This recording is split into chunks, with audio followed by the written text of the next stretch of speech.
अरे मोदी ने पूरा मतलब इंडिया को ही पूरा भारत ही बेच दिया, उनको क्या बोलेंगे? अब मोदी के ऊपर तिनका भर दाग जिस दिन विपक्ष प्रमाणित कर देगा, उस दिन हुकुम देव नारायण यादव सार्वजनिक रूप से सुसाइड कर लेगा, आत्महत्या कर लेंगे। मैं क्या बात करते हैं।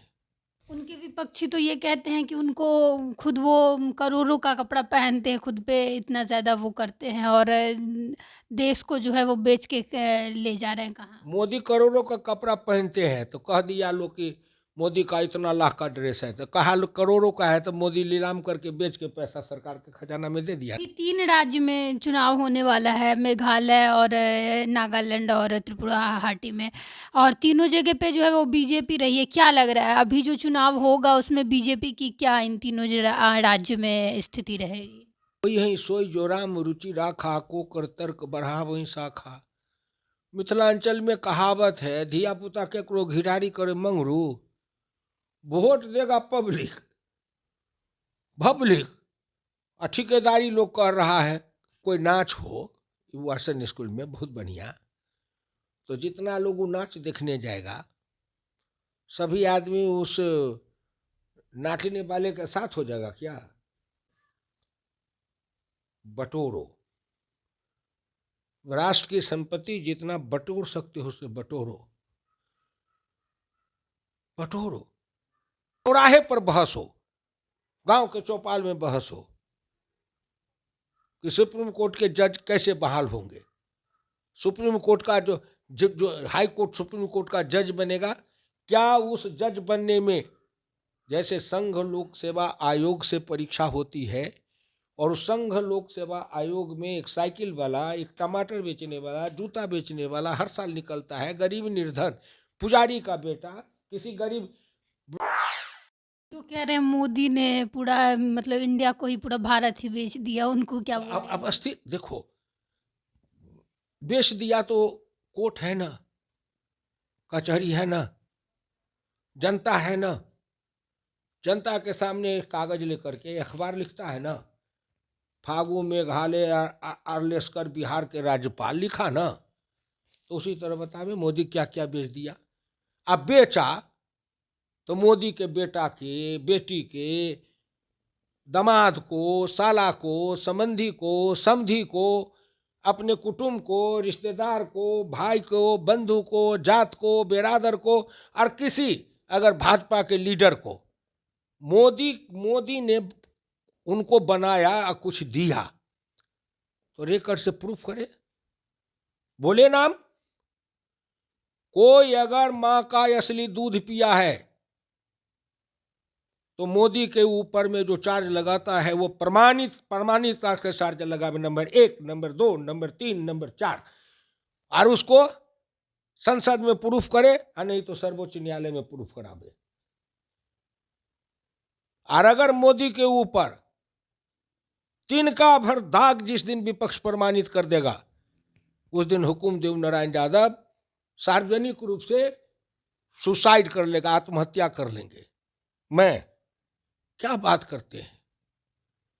इतना भरोसा है? सीता जी के ऊपर भरोसा था कि नहीं? समाज को था कि नहीं था? लेकिन किसको नहीं भरोसा था?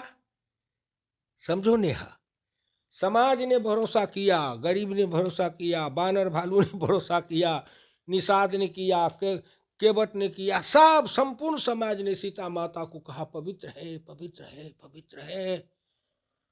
और राम जब अयोध्या के राजा बने तो उस राजनगरी में रहने वाले, इन महलों में रहने वाले लोगों ने कहा कि सीता रावण की यहाँ इतने दिन तक रही, इसके चरित्र की शुद्धता का क्या प्रमाण है। इन राजवंशियों ने कहा, नाम लगा दिया धोबी का। अगर एक धोबी ने कहा, कह भी दिया, तो पूरी अयोध्या के जो राजवंशी लोग थे, राज कर्मचारी और राम के राज के उनके कुटुंब रिश्तेदार, वो सारे अयोध्या के लोग, जनता खड़ी हो जाती, नहीं ये धोबी गलत कह रहा है। कोई खड़ा हुआ? ये बहाना बना। राम इतने प्रतापी राजा थे, एक धोबी के कहने पर अपनी पत्नी को निकाल दिए। जिस पत्नी को निकाले, क्या वो अपराधिनी थी? क्या वो कलंकिनी थी? क्या वो चरित्रहीन थी? और अगर वो कलंकिनी थी, चरित्रहीन थी, तो ऐसी औरत के लिए इतने लोगों को लेकर के क्यों लड़ाने के लिए चले गए? इतने बंदर भालू, गरीब, निर्धन, निर्बल लोग जो सीता माता के लिए अपने प्राणों की बलि चढ़ाए, क्यों? देखो, इतिहास के जानने के लिए दृष्टि बदलो, दृष्टि बदलो। एक है निर्धन राम वनवासी और एक है राजा राम। राजा राम, जब राजा राम बनते हैं तो राजा लोग, उनके कर कुटुंब रिश्तेदार राजवंशी घेर लेते हैं। ये बतावे कि मोदी जी जब से राजनीति में है, गुजरात में इतने दिन मुख्यमंत्री रहे, भारत के प्रधानमंत्री हैं, गुजरात से लेके आज तक मोदी अपनी किसी काम से अपने कुटुंब रिश्तेदार सगे संबंधी या किसी अपने लोगों को किसी तरह का लाभ पहुंचाए हो? मोदी उनके विपक्षी तो ये कहते हैं कि उनको खुद वो करोड़ों का कपड़ा पहनते हैं, खुद पे इतना ज़्यादा वो करते हैं और देश को जो है वो बेच के ले जा रहे हैं कहाँ। मोदी करोड़ों का कपड़ा पहनते हैं तो कह दिया लोग कि मोदी का इतना लाख का ड्रेस है, तो कहा लोग करोड़ों का है तो मोदी नीलाम करके बेच के पैसा सरकार के खजाना में दे दिया ना, दे दिया ना। ये क्यों नहीं आप लोग देखते हो? मोदी को जो ड्रेस था, जिस ड्रेस पर, सूट पर इतना विवाद चला 10 लाख का है, अब मोदी उसको सार्वजनिक रूप से नीलाम कराया तो कै करोड़ में कितना कोई आदमी खरीदा, मोदी खजाना में दे दिया। मोदी को तो कहीं लोग एक गमछा भी, बंद कर को, गमछा भी गिफ्ट दिया। ये तो मोदी खजाना में रखता है और सबको इकट्ठा करके प्रधानमंत्री गिफ्ट को सार्वजनिक नीलाम करके बेचता है। अब खुला हुआ है, खरीदते हैं लोग। लेकिन डॉक्टर लोहिया सारे देश में आंदोलन किए थे, 1950 और 60 के बीच की बात है। इंदिरा गांधी के प्रधानमंत्री के काल की बात है, जब इंदिरा गांधी प्रधानमंत्री बनी थी, 60 के बाद की बात, घटना। तब उनको एक मिंक कोट मिला था उपहार में और रख ली थी। पार्लियामेंट में डॉक्टर ने बहस कहा, ये मिंक कोट उपहार में मिला है, इसकी 2.5 लाख कीमत है, ये राजकीय खजाना में जाना चाहिए था, इंदिरा गांधी का ये निजी नहीं है। हम तो बहस करके आए हुए हैं उस युग से। जी।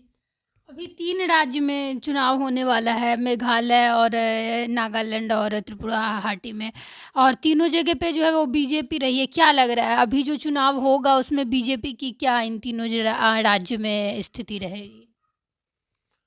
कोई है सोई जो राम रुचि राखा, को कर तर्क बढ़ा वही शाखा।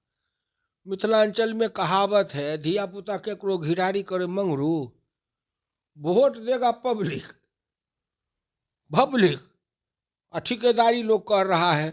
क्यों? क्यों? अपने अपने कर रहे हो, करो, जब परिणाम निकलेगा अपने आप पता लग जाएगा। क्योंकि इन तीनों जगह पे बीजेपी रही है, तो क्या लग रहा है बीजेपी की क्या स्थिति रहेगी? बीजेपी वाली को 200% भरोसा है कि फिर हमारी सरकार बनेगी। अब जिस विरोधी हैं उनको कहते हैं कि नहीं बनेगी, तो नहीं बनेगी तो डिग्डिया पीट लेंगे कि हम लोग कह रहे थे नहीं बनी। अब बीजेपी जब बन जाएगी तो उन सबों को राष्ट्र के सामने खड़ा होकर क्षमा मांगना चाहिए कि हम लोग विरोधी ऐसे अंधे हैं कि हमको सत्य नहीं दिखाई पड़ता है, इसलिए हम राष्ट्र से क्षमा मांगते हैं। बस वो तो परिणाम बताएगा ना, परिणाम। जी। बहुत जितने भी पार्टी के लोग हैं अलग अलग तरीके से अपने हिसाब से अपनी तरीके से जो है वो कैंपेनिंग बोलिए या फिर ये दिखा रहे हैं कि देश को सुधारने का या बिहार को सुधारने का कोशिश कर रहे हैं। लेकिन 2024 का चुनाव जो है वो कहीं ना कहीं सबको यही लगता है कि उसी की वजह से ये सब चीज़ें जो हो रही है। तो क्या लग रहा है 2024 का चुनाव कैसा होने वाला है और क्या लग रहा है कैसी स्थिति रहेगी? क्योंकि जिस तरीके से पार्टी के लोग जो आ रहे हैं अपने अपने तरीके से जो काम कर रहे हैं वो देख के क्या लग रहा है? मधुबनी में तो कोई नाच हो, वासन स्कूल में बहुत बढ़िया, तो जितना लोग वो नाच देखने जाएगा सभी आदमी उस नाचने वाले के साथ हो जाएगा क्या? देखिए लोकतंत्र है, लोकतंत्र, जो निर्धन, किसी जात की बात नहीं कर, निर्धन, निर्बल, निसहाय या शिक्षित, बेकार, जो गरीब लोग हैं, उपेक्षित, उपहासित, किसी जात के, तो ये गरीब जो लोग हैं नीचे नीचे, उनकी संख्या ज्यादा है टोटल में। जी। ये जो योजना आयोग से जो निकालते हैं ना, गरीबी की रेखा के नीचे वाले मापदंड, उनका अपना पैरामीटर है, लेकिन हमारे जैसे लोगों का पैरामीटर है कि हमारे हिंदुस्तान के अंदर जो एक रेखा खींचे, एक रेखा जिसको कहते हैं index of happiness, index of happiness, तो इंडेक्स ऑफ हैप्पीनेस पर अगर मूल्यांकन करें तो हमारे भारतवर्ष के अंदर 80%, 75% जो लोग हैं वह इंडेक्स ऑफ हैप्पीनेस में नीचे हैं, नीचे है। हैप्पीनेस माने पूरा मन, मन प्रसन्न, तो मन प्रसन्न कम जब पेट में रोटी हो, तन पर कपड़ा हो, अच्छा मकान हो, बच्चे के लिए पढ़ाई हो, बीमार के लिए स्वच्छता के दवाई हो,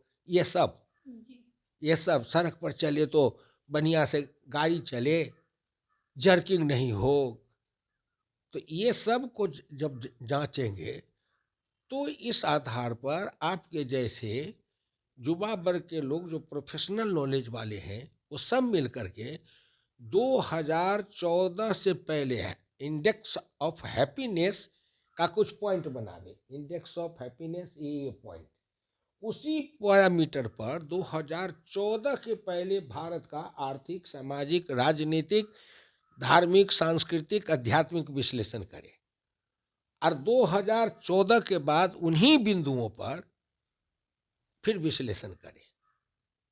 एक्सपर्ट नौजवान लोग कुछ इलाके में, ये नहीं सिंपल सर्वे नहीं, सिंपल नहीं, सिंपल तो माने मधुबनी में आए और 100 से घूम गए, 50 आदमी से पूछ लिया, कहे कि पब्लिक ओपिनियन है, नो। मधुबनी के अंदर आवे, एक वार्ड में जाए तो एक वार्ड में 100% सब घर, और सबसे राय पूछे, और एक वार्ड के अंदर तब कहे कि इस वार्ड के अंदर ये पब्लिक ओपिनियन है, तब होगा। नमूना नहीं, नमूना तो सड़क पर, विद्यालय में, कार्यालय में धोती कुर्ता पैंट पतलून टॉप टाइप वाले लोग मिलते हैं, अब उनसे पूछ लिया, अब उनको क्या है, देश की दिशा, देश की दृष्टि, देश की गति, देश का स्वरूप अगर बदलता है तो हिंदुस्तान के जो नीचे से जो लोग हैं, नीचे वाले लोग, मेहनत कश, परिश्रमी, चाहे किसान हो, चाहे मजदूर हो, चाहे जवान हो, सेना वाले हो, कहीं इंजीनियर हो, कहाँ बहस कर रहे हैं नेहा जी, कहाँ कहाँ हम सब कुछ विदेश से मंगाते थे, और जिन चीज़ों को हम विदेश से मंगाते थे उन चीज़ों को अब हमारे युवा नौजवान जो लड़की और लड़का है वो अपनी प्रतिभा से ऐसा किए हैं कि जिन चीज़ों को हम चीन से मंगाते थे, आज उन्हीं टेक्नोलॉजी के आधार पर हम अपना बना के और आज मेड इन इंडिया करके हम एक्सपोर्ट कर रहे हैं। ये बात, इस पर जाना चाहिए हिंदुस्तान के युवाओं की दृष्टि कि तुम्हारे जमाने में इतने दिन राज किए, तब कितना, हम टॉर्च खरीदने जाते थे तो उसमें लिखता था made in USA, made in Japan, made in China. आज भारत का माल विदेश में जाता है, मेड इन इंडिया।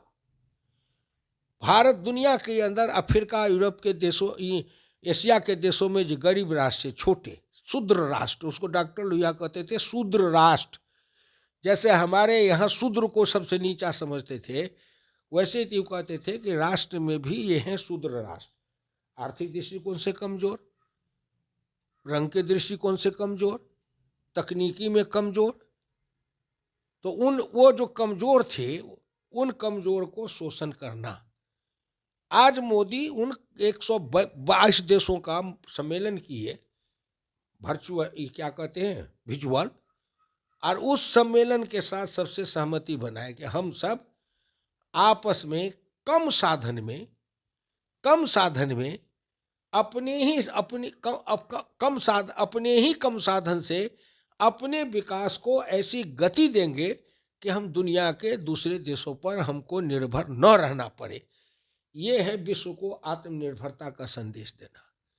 और यहाँ झगड़ा है तेजस्वी, तेज प्रताप, मीसा भारती, झगड़ा है चौटाला के अपने परिवार में कौन उत्तराधिकारी, वो वहाँ वाला तेलंगाना वाला चीफ मिनिस्टर, बाप बेटा दाल बैल के दाम बढ़ाना, अपने चीफ मिनिस्टर, बेटा मिनिस्टर, भतीजा मिनिस्टर, बेटी वहाँ।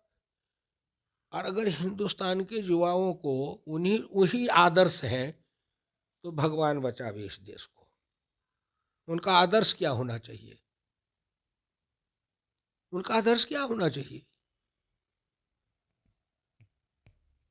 राम, राम, कृष्ण, गांधी, दयानंद, विवेकानंद, रामकृष्ण परमहंस, दीनदयाल उपाध्याय, डॉक्टर लोहिया और नरेंद्र मोदी। ये इनको मैं कहता हूं, इन सभी लोगों को, ये सब थे फक्कर। फक्कर। हमें कुछ अपने लिए कुछ नहीं चाहिए, जो कुछ भी चाहिए समाज के लिए चाहिए, विश्व के लिए चाहिए, राष्ट्र के लिए चाहिए। एक धारा और एक इस सृष्टि पर हुए हैं जो कहते हैं बटोरो। राष्ट्र की संपत्ति जितना बटोर सकते हो उसे बटोरो, बटोरो।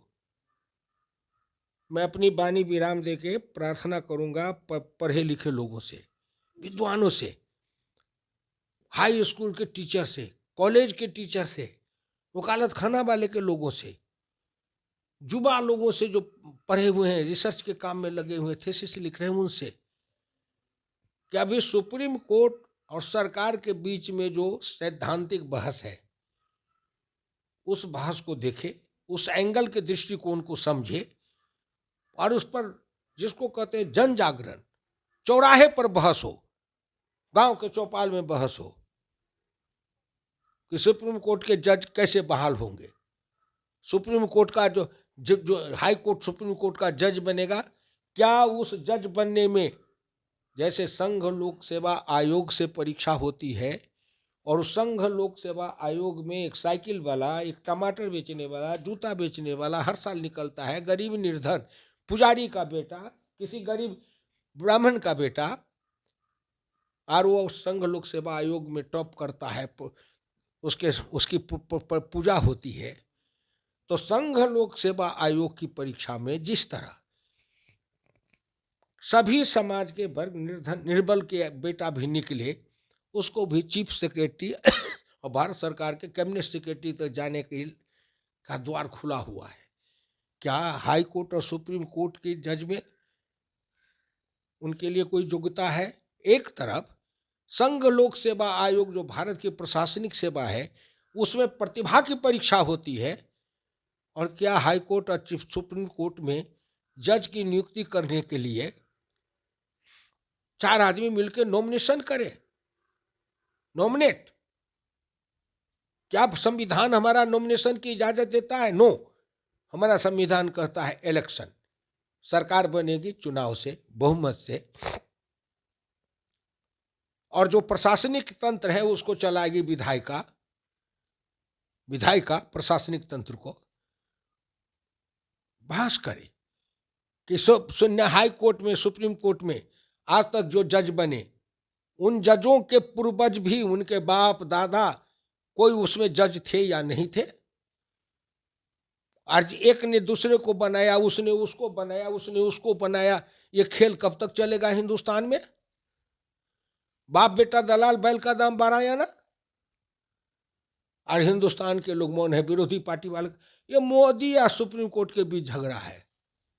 इससे गंदी बात कोई हो नहीं सकती है। दुर्भाग्य है इस देश का कि जहां के विद्वान भीष्म पितामह, द्रोणाचार्य, कृपाचार्य, कि जैसे कुरु के सभा में मौन हो जाते हैं, तब द्रौपदी की रक्षा भगवान करते हैं और तभी महाभारत होता है।